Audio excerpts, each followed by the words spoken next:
Si tu souffres en amour, c'est pas à cause des autres, c'est à cause de ce que tu tolères des autres.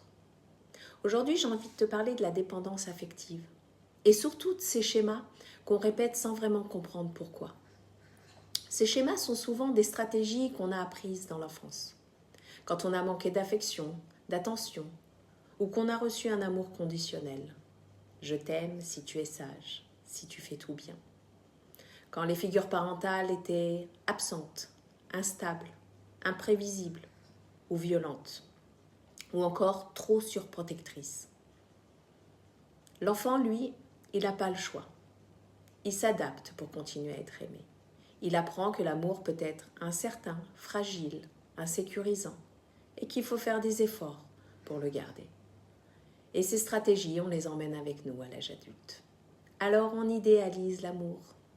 On voit l'autre comme un sauveur. On fait de lui le centre de notre monde, en s'oubliant complètement. Notre solitude devient insupportable parce qu'elle réveille notre blessure d'abandon.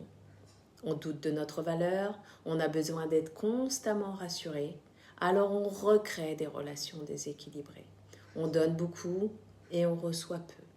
On est attiré par des partenaires indisponibles, fuyants, parce que c'est notre façon d'aimer, notre repère, la seule qu'on connaît, même si elle est dysfonctionnelle. Alors on s'accroche, on se suradapte, on accepte parfois même l'inacceptable juste pour ne pas revivre l'abandon. Mais ce n'est pas de l'amour, c'est une stratégie de survie. L'autre devient ton objet d'amour, mais aussi ton anesthésiant, au même titre que la nourriture, le tabac ou l'alcool. On se remplit des miettes que l'autre veut bien nous donner pour ne pas ressentir ce vide intérieur. La bonne nouvelle, c'est ce qui a été appris peut être désappris. Mon accompagnement consiste à t'aider à identifier ces schémas, les déconstruire et reprogrammer ton fonctionnement intérieur.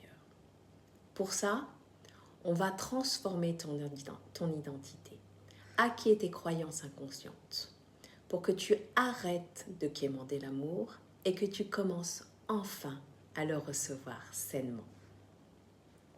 Parce que tant que tu ne te donnes pas l'amour que tu attends des autres, tu accepteras moins que ce que tu mérites.